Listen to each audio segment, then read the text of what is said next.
सार्थक पहल बदलाव हमसे में पुनः एक बार स्वागत है। और मध्य प्रदेश लोक सेवा आयोग की मुख्य परीक्षा, प्रारंभिक परीक्षा, आईएएस एवं विभिन्न प्रकार की प्रतियोगिता परीक्षा के लिए समान रूप से महत्वपूर्ण मुस्लिम लीग के बारे में आज हम पढ़ने वाले हैं। तो मुस्लिम लीग की जो स्थापना हुई है उसका आधार है divide and rule. Divide and rule, बांटो और राज करो, फूट डालो और राज करो का दूसरा चरण इसे कहा जाता है। कौन सा? द्वितीय चरण। 1 अक्टूबर 1906, 1 अक्टूबर 1906 की बात कर रहे हैं। सबसे पहली घटना 1 अक्टूबर 1906 आगा खान के नेतृत्व में, आगा खान के नेतृत्व में एक शिष्टमंडल, एक शिष्टमंडल, आगा खान के नेतृत्व में एक शिष्टमंडल शिमला में लॉर्ड मिंटो से मिला। शिमला में लॉर्ड मिंटो से मिला। देखो एक एक चीज इसमें महत्वपूर्ण है। किसके नेतृत्व में? आगा खान के नेतृत्व में। किससे मिला? लॉर्ड मिंटो से। और कहां मिला? शिमला में।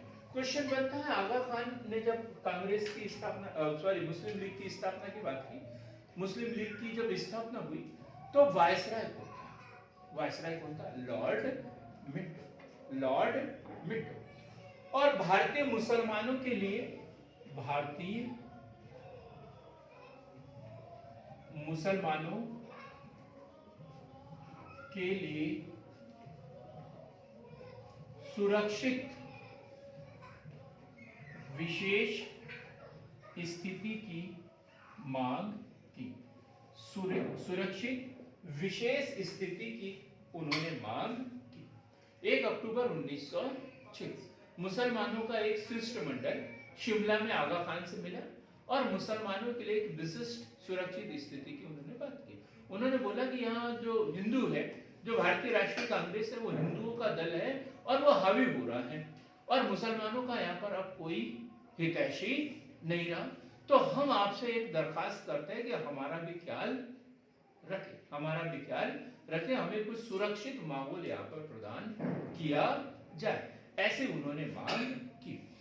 अब ढाका के नवाब सलीमुल्लाह, ढाका के नवाब सलीमुल्लाह, ये क्वेश्चन भी बनता है। उस समय ढाका का नवाब कौन था?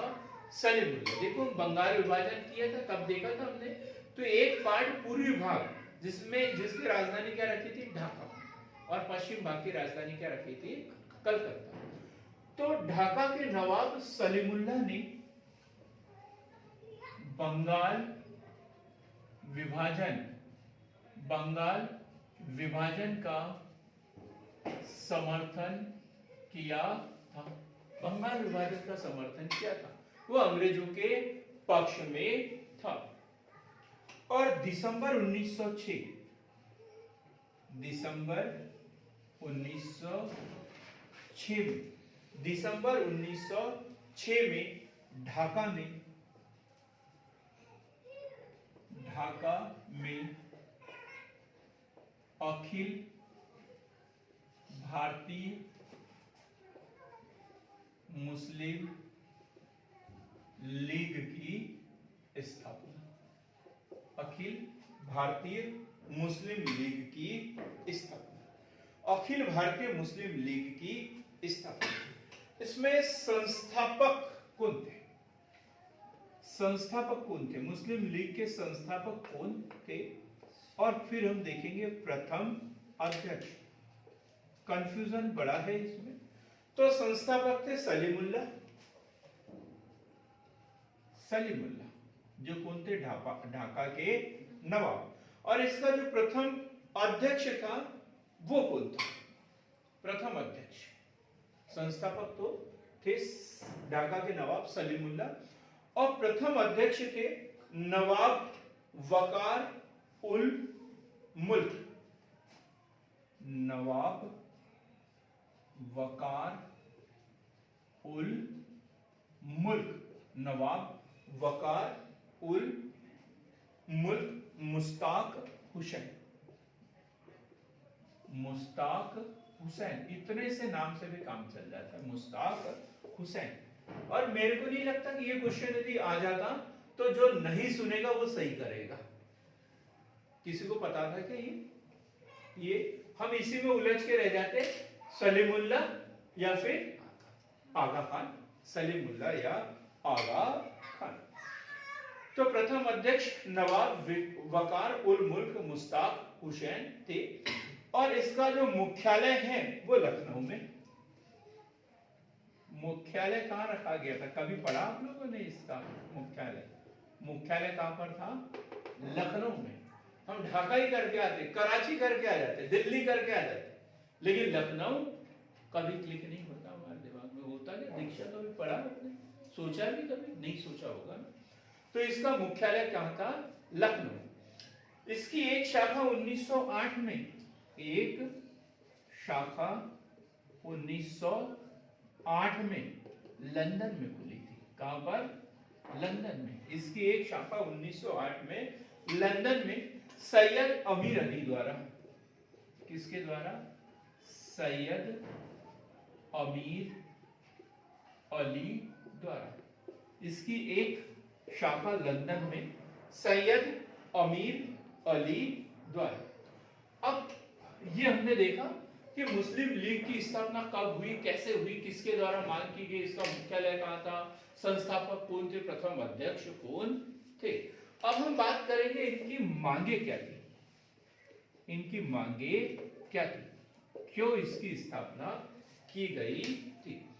तो इनकी मांग थी पृथक निर्वाचन, पृथक निर्वाचन, पृथक मताधिकार, पृथक मताधिकार, पृथक निर्वाचन और पृथक मताधिकार, इन दो मांगों को लेकर मुस्लिम लीग की स्थापना की गई थी।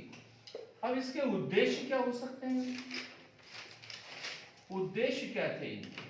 तो इनमें अंग्रेजों के और मुस्लिम लीग के सबके उद्देश्य थे एक साथ में। तो मुसलमानों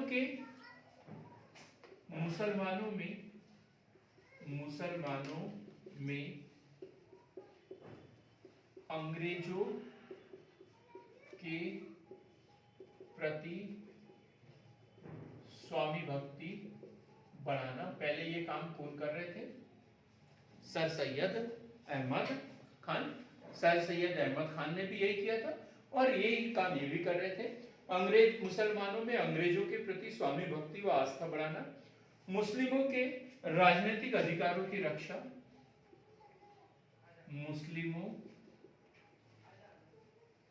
के राजनीतिक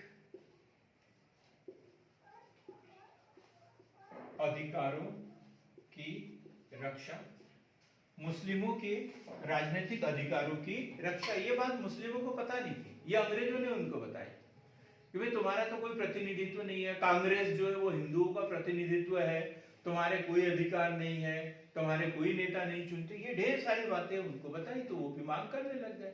मतलब ये अंग्रेजों की लगाई हुई आग थी और वो जो मुस्लिम वर्ग था उस समय का, वो सेम टू सेम वैसे ही मांग करने लग गया। तो मुस्लिमों के राजनीतिक अधिकारों की रक्षा, मुस्लिम वर्ग को, ये अंग्रेजों का था, मुस्लिम वर्ग को कांग्रेस से दूर रखना, मुस्लिम वर्ग को कांग्रेस से दूर रखना। अंग्रेज नहीं चाहते थे कि मुस्लिम और कांग्रेस एक होकर लड़े, बस आपस में ये लड़ते रहे और हम लोग यहाँ पर राज करते रहे, ये ऐसी उनकी सोच थी। तो मुस्लिम वर्ग को कांग्रेस से दूर रखना और भी विभिन्न अंग्रेजों के मुस्लिम के उद्देश्य थे और इन्हीं सब उद्देश्य के को साथ में लेकर जो है अखिल भारतीय मुस्लिम लीग की स्थापना की गई। और फिर जो 1906 से लेकर भारत के आजाद होते तक आजाद होते तक क्या, अब तक जो है ये जो बीज उन्होंने बोए थे वो अब बहुत बड़े बड़े पेड़, बड़ा बड़ा जंगल बन गया है। आज उन्हीं की वजह से जो अखंड भारत है वो 3 देशों में अलग अलग, भारत, पाकिस्तान और बांग्लादेश, 3 अलग अलग देशों में विभक्त हो चुका है।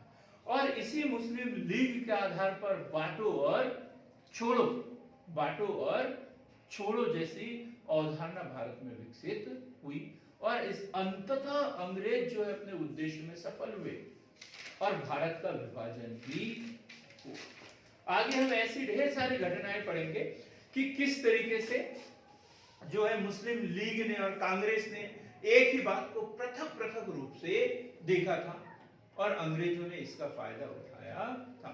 तो हमारे साथ बने रहने के लिए बहुत बहुत धन्यवाद। हमारे चैनल को लाइक कीजिए, शेयर कीजिए और सब्सक्राइब कीजिए।